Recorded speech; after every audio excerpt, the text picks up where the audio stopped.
করতেছে 120 হার্টসের একটা মনিটর।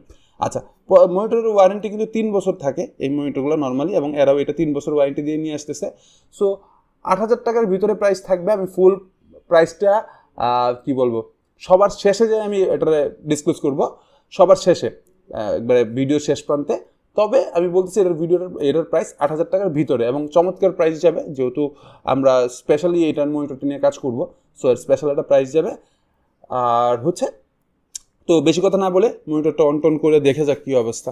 আমার এই মনিটরটা রেডি করার জন্য আসলে খুব একটা কিছু দরকার হয় না, জাস্ট খালি সিম্পলি এই যে আমরা যখন এটা এখানে বসাইলাম, বসে সিম্পলি ব্যাস লক হয়ে গেল, ইজি টু ডু। আপনার এখানে যেটা দরকার হবে, একটা স্ক্রুড্রাইভার দরকার হবে, ছোটোখাটো হলে চলে যাবে। জাস্ট খালি সিম্পলি এটা এই স্ক্রুটা খুলে নিয়ে, নর্মালি এই স্ক্রুটা নিয়ে অনেক হ্যাসেলে পড়তে হয়, কে লেগে জানি মনে হয় যে এটা যদি